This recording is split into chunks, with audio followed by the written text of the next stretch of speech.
Welcome again friend. In last video we can discuss how the food poisoning happens and effects of food poisoning. So from to save from this food poisoning we have to remember something always that are given in this bracket, that is always remember. First, eat fresh and properly covered food. Drink boiled water. Hold a handkerchief over your mouth and nose when you cough or sneeze. Don't allow the garbage and water to accumulate around your home. तर विद्यार्थी मित्रांनो, मागच्या भागामध्ये आपण अन्न विषबाधा कशी होते, अन्नपदार्थ दूषित कसे होतात, ते दूषित होऊ नये म्हणून कोणती काळजी घेतली पाहिजे किंवा बाजारातले अन्नपदार्थ विकत घेताना कोणत्या गोष्टींचा विचार केला पाहिजे या सगळ्याचा अभ्यास केला होता. आणि मग हे फूड पॉयझनिंग होऊ नये आणि अन्नामधून आपल्याला कोणत्याही प्रकारची बाधा होऊ नये यासाठी आपण काय केलं पाहिजे, तर या ठिकाणी काही गोष्टी आपल्याला लक्षात ठेवायला सांगितलेल्या आहेत. त्या 4 गोष्टी या ब्रॅकेटमध्ये चौकटीमध्ये दिलेल्या आहेत. कोणत्या आहेत त्या पहा. पहिली गोष्ट, ईट fresh and properly covered food. म्हणजे नेहमी जे आपण अन्न खाणार आहोत ते नेहमी ताजं अन्न खावं आणि अन्न हे नेहमी झाकलेलं असावं. उघडे अन्न सहसा खाऊ नये, कारण त्या उघड्या अन्नावर माशा बसून किंवा हवेतले धूळ जंतू, हवेमध्ये असणारे सूक्ष्मजीव बसून ते अन्न खराब होण्याची शक्यता असते आणि मग त्याचा आपल्या शरीराला त्रास होऊ शकतो. दुसरा आकडा काय सांगितलं, ड्रिंक बॉइल्ड वॉटर. तर नेहमी उकळून थंड केलेले पाणी प्या. काय असतं की बऱ्याच वेळेला सूक्ष्मजीव हे पाण्यावाटेसुद्धा आपल्या शरीरामध्ये प्रवेश करतात. पाण्यामध्ये सुद्धा असंख्य प्रकारचे सूक्ष्मजीव असण्याची शक्यता असते, कारण हे पाणी आपल्या घरापर्यंत ज्या पद्धतीनं पोचतं त्या मार्गामध्ये बऱ्याच वेळेला हे सूक्ष्मजीव पाण्यामध्ये प्रवेश करू शकतात आणि त्यामुळं अशा पाण्यामुळे सुद्धा शरीराला इजा होऊ शकते, आपण आजारी पडू शकतो. म्हणून नेहमी उकळलेले पाणी पिण्याचा सल्ला या ठिकाणी दिलेला आहे. तिसरं काय सांगितलं पहा, hold a handkerchief over your mouth and nose when you cough and sneeze. ज्यावेळी तुम्हाला खोकला आलेला असतो किंवा खोकताना किंवा शिंकताना तोंडावर नेहमी रुमाल धरला पाहिजे, कारण या खोंकण्यामधून आणि शिंकण्यामधून बऱ्याच वेळेला ह्या सूक्ष्मजीवांचा प्रसार मोठ्या प्रमाणात होताना दिसून येतो. आज आपण पाहतो की सध्याच्या परिस्थितीमध्ये कोरोना व्हायरसचा प्रसार मोठ्या प्रमाणावर होताना दिसतोय. हा कोरोना व्हायरसचा प्रसारसुद्धा याच खोकण्या आणि शिंकण्यातून मोठ्या प्रमाणावर होताना दिसून येतो. आणि म्हणून यासाठी आपल्याला या सध्याच्या काळामध्ये मास्क घालण्याची सांगितलं जातं, कारण हँकरचीफ रुमाल नाकावर किंवा तोंडावर धरल्यामुळं आपल्या शरीरात असणारे सूक्ष्मजीव त्यांचा प्रसार बाहेर होत नाही आणि त्यामुळं आपण इतरांचं रक्षण करू शकतो, त्याचबरोबर स्वतःचंही रक्षण या गोष्टीच्या माध्यमातून होणार आहे. आणि चौथी आणि सगळ्यात महत्त्वाची गोष्ट काय सांगितली बघा, don't allow the garbage and water to accumulate around our house. तर आपल्या घराच्या भोवती कचरा किंवा पाणी सांडपाणी हे साठू द्यायचं नाही आहे, कारण ह्या सांडपाण्यामध्ये या कचऱ्यामध्ये डासांची उत्पत्ती किंवा काही घातक सूक्ष्मजीवांची उत्पत्ती होऊ शकते आणि मग या घाण पाण्यावर या कचऱ्यावर माशा बसतात आणि या माशा घरामधल्या अन्नावर बसल्या की पुन्हा त्याच्यातून फूड पॉयझनिंग म्हणजे अन्न विषबाधा होण्याची शक्यता असते. त्याचबरोबर विविध प्रकारचे डास या ठिकाणी उत्पन्न होऊन या डासामार्फतसुद्धा वेगवेगळ्या रोगांचा प्रसार होऊ शकतो. आणि म्हणून या ठिकाणी ही काळजी आपण घेणं गरजेचं आहे. यासाठी ही माहिती आपल्याला या ठिकाणी दिलेली आहे. Then the next point is pathogens that are disease producing microorganism. तर पुढचा जो मुद्दा आहे तो आहे पॅथोजन्स, की ज्याला आपण डिसीज प्रोड्युसिंग मायक्रो ऑर्गॅनिझम म्हणजे रोग उत्पन्न करणारे सूक्ष्मजीव असं आपण त्याला म्हणतो. जे सूक्ष्मजीव रोग निर्माण करतात त्या सूक्ष्मजीवांना पॅथोजन्स असं म्हटलं जातं. See pathogens, disease producing micro organisms. Pathogens may be present in water bodies contaminated with sewage and dirt from the surroundings, in food left uncovered in unhygienic condition, with houseflies sitting on it, etc. तर विद्यार्थी मित्रांनो, या pathogens जे आहेत ते आपल्या आसपासच्या जे आपल्या घराच्या अवतीभोवती जे सांडपाणी साठलेलं असतं किंवा जिथं घाण असते, अस्वच्छता असते, त्या ठिकाणी संपर्क येऊन दूषित झालेल्या पाण्यामध्ये तसेच शिळ्या व उघड्यावरील बसलेल्या अन्नामध्ये माशा बसलेल्या असतात आणि या माशाच्या पायाला हे सूक्ष्मजीव लागलेले असतात आणि त्यामुळं ते अन्न काय होतं, दूषित होतं. आणि असं दूषित अन्न सेवन केल्यानंतर आपल्याला त्याच्यापासून काही आजार होण्याची शक्यता असते. If such a contaminated food or water is consumed, we may fall ill with the diseases of the alimentary canal like amoebiasis, typhoid, cholera, hepatitis, gastro, etc. तर अशा प्रकारचं दूषित अन्न किंवा पाणी याचा जर का आपल्या शरीरामध्ये प्रवेश झाला तर आपल्याला टायफॉईड, कॉलरा, कावीळ, आमांश, गॅस्ट्रो यासारखे अन्ननलिकेचे म्हणजे पोटाशी संबंधित विकार होण्याची शक्यता या ठिकाणी असते. Pathogens are released in the air when a person having an infection of the respiratory tract sneezes or coughs. त्याचप्रमाणे श्वसनमार्गाचे रोग झाल्यामुळं त्या व्यक्तीच्या खोकण्यातून व शिंकण्यातून बऱ्याच सूक्ष्मजीवांचा प्रसार हवेमध्ये होत असतो आणि हवेमार्फत हे बरेचसे रोग पसरताना आपल्याला दिसून येतात. A healthy person may get infected with such pathogens on breathing in the same air and contract diseases like a common cold, cough, diphtheria, pneumonia, tuberculosis.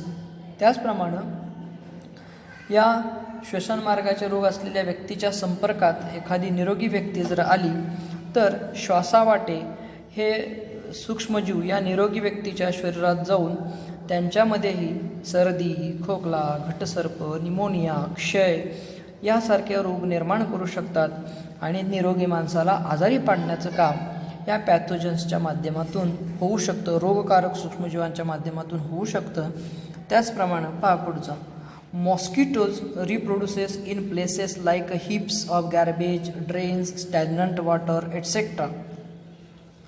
त्याचप्रमाणे कचऱ्याचे ढीग असतील, गटारं असतील, सांडपाण्याचे साठलेलं पाणी असेल, या ठिकाणी डासांची पैदास मोठ्या प्रमाणात होते, डासांची वाढ मोठ्या प्रमाणावर होते आणि या डासांच्या दंशातून, ह्या डासांच्या ज्या मादी डास जे असतात त्या मादी डासांच्या दंशातून अनेक प्रकारचे रोग जसं की मलेरिया असेल, हिवताप म्हणतो आपण त्याला, डेंग्यू असेल, एलिफंटायसिस हत्तीपाय रोग असेल, येलो फिवर पिवळा ताप असेल, चिकनगुन्यासारखा ताप असेल, झिका फेवरसारखा ताप असेल, यासारखे असंख्य प्रकारचे आजार या डासांमुळे होऊ शकतात.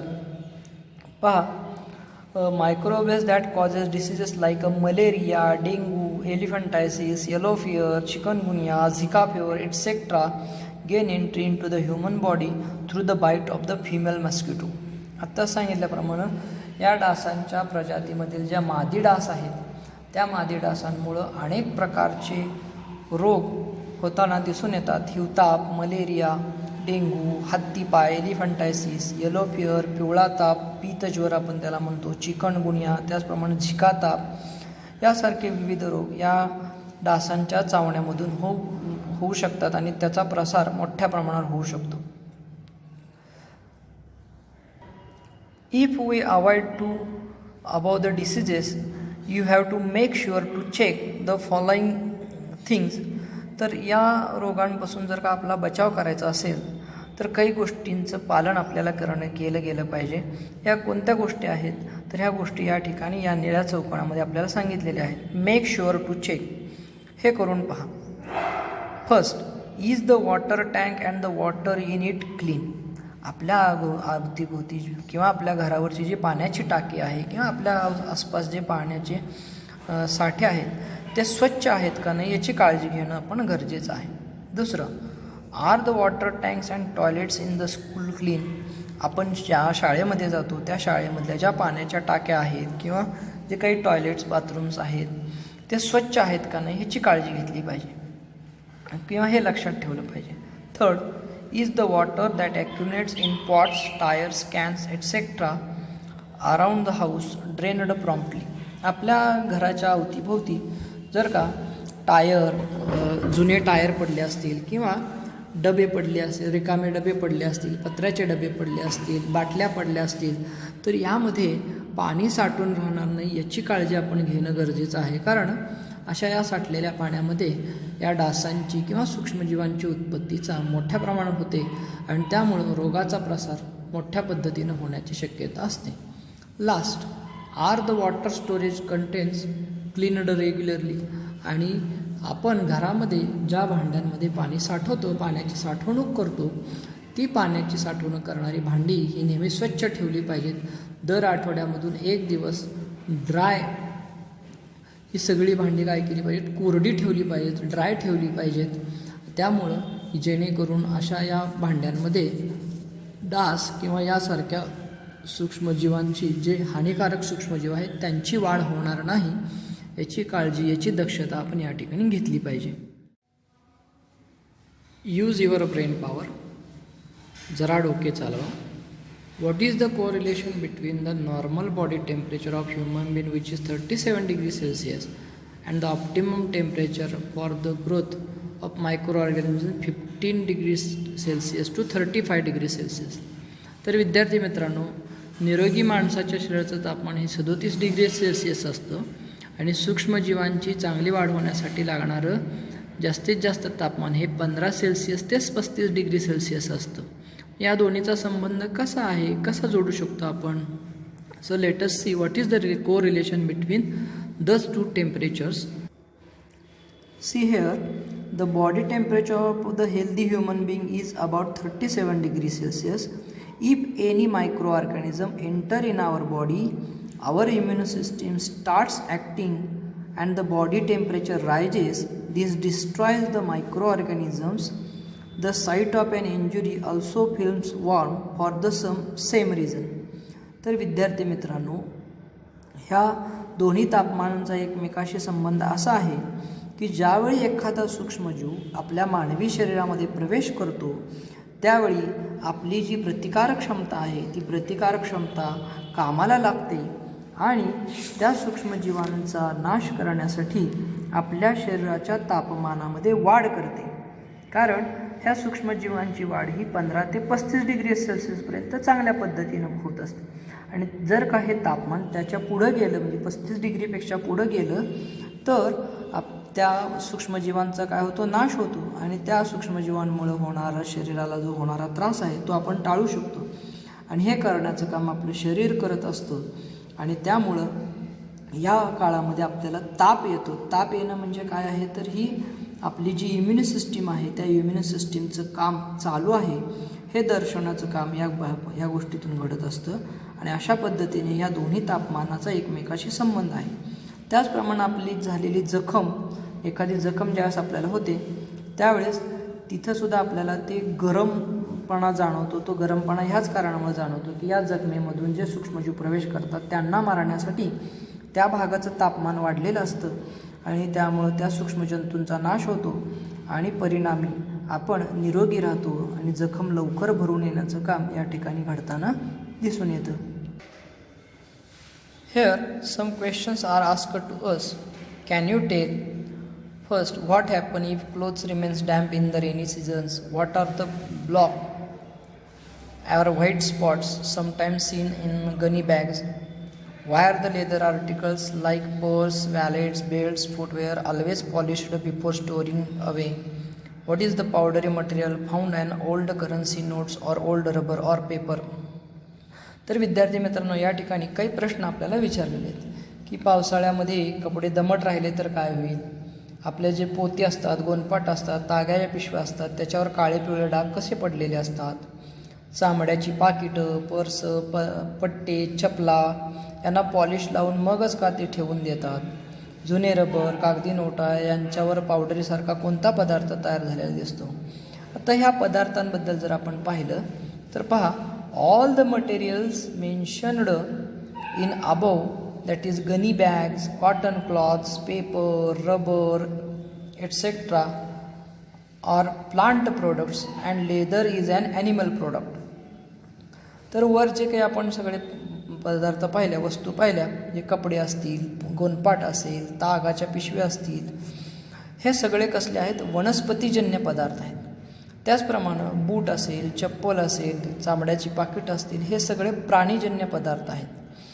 In humid atmosphere fungi and some other microorganisms grow on the articles and spoil or damage them.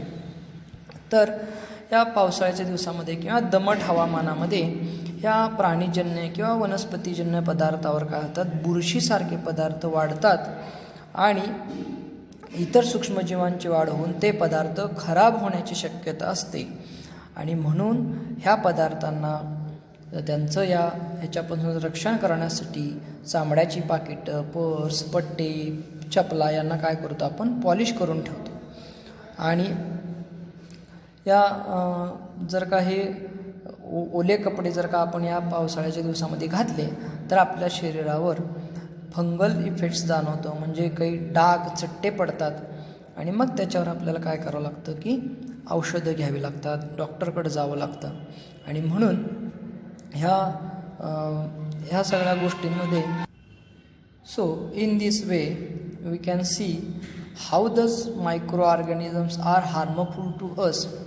So there are number of harmful effects of those microorganisms. So from to avoid these harmful effects, we can take care of the above saying conclusions.